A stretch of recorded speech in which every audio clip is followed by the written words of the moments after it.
If you're here to find some underappreciated shows or maybe hear me praise a few old favorites, you've come to the right place. This is Restless in Peace, and today we're spotlighting Wonder Egg Priority. I'm Fennec, and I've been an anime fan for almost a decade and have watched hundreds of shows. Don't forget to like, subscribe, and share with friends. If you haven't seen Wonder Egg Priority, spoilers ahead. Wonder Egg Priority is a pretty weird show, but not so weird that we haven't seen anything like it before.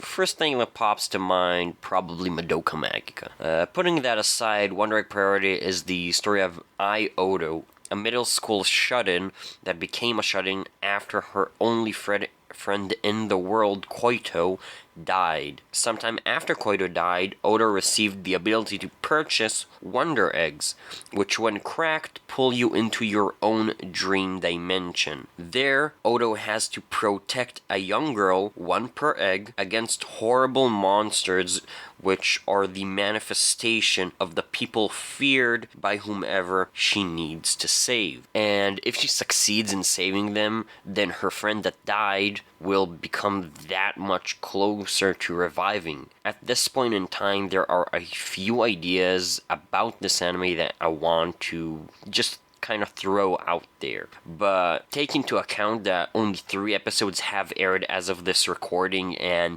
this is an original anime, meaning that there is no manga to base information on, so any and all speculations and ideas are based on the first 3 episodes. First, I'd like to categorize the girls in this anime into 3 types. 1. Those who purchase Wonder Eggs and fight monsters. Let's call them the buyers. 2. The girls that come out of the eggs and have to be protected by the buyers. Let's call them the B product. And third are the girls the buyers want to revive. Let's call them the A product. The B girls are, in my opinion, girls who qualified to be revived but that didn't have friends that wanted to revive them. These are girls who are lonely, hurt, and basically just had no one. And I think that the Wonder Egg system exists in part in order to make them feel like someone will remember them and remember them as a friend, which is also the reason, in my opinion, why both times Odo saved a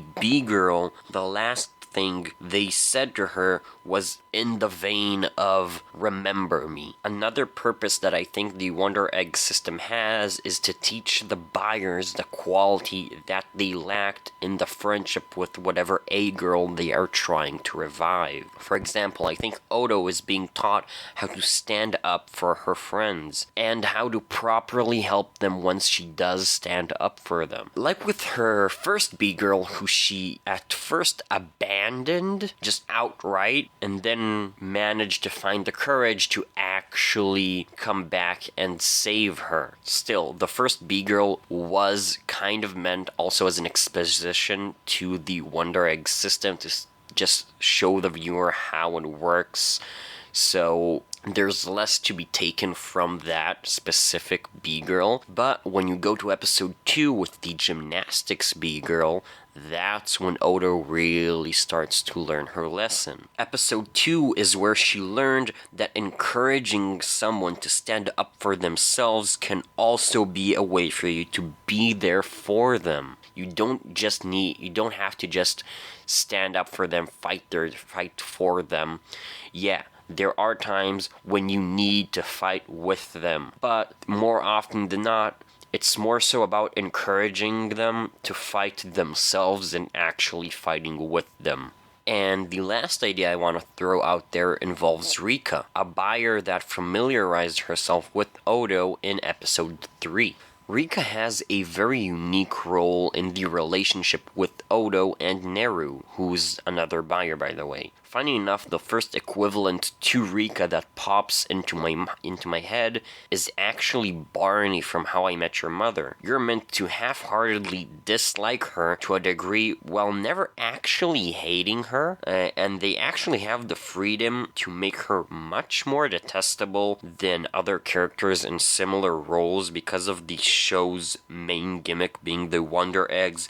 Just the fact that she's a buyer buys her a lot of empathy, but But you add on to that everything that we learn about Rika's A-girl in this episode, and as shitty as Rika may act, you can't help but pity her. But even then, there will always be a pinch of resentment when I think about Rika, even though I pity her too much to outright hate her, which is actually kind of aggravating in and of itself. Rika is the kind of person I wanna hate, but unfortunately I can't hate because I really feel bad for them. But yeah, I still want to hate her. So there's always gonna be that pinch of resentment. Like that wanting to just Anyway, she's also similar to Barney in the sense that I predict that she isn't going to be the best friend of anyone in the buyers group until she sorts out her own shit, but she's still gonna be a very valuable person, a very valuable member of the group nonetheless.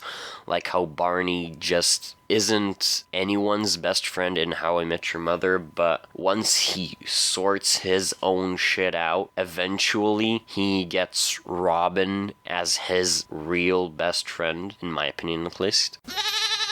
Today was a pretty weird episode. I haven't ever done an episode on this podcast talking about any anime that isn't completed yet. It's also really different in the sense that there has never been a case where I compared anything in an anime to some traditional live action show. I'd like you to comment on whether or not you liked how this episode went, like in the sense of, did you like the fact that I talked about a show that isn't completed yet? What do you think about that? Do you want me to talk about more shows as the season progresses? Maybe do another episode on Wonder Egg Priority once there are more episodes out, and then maybe do even a third installment once the show is completed, and just go over everything. Let me know everything in the comments. And finally, I do recommend you watch Wonder Egg Priority if you haven't, and don't forget to comment, like, subscribe, and share with friends.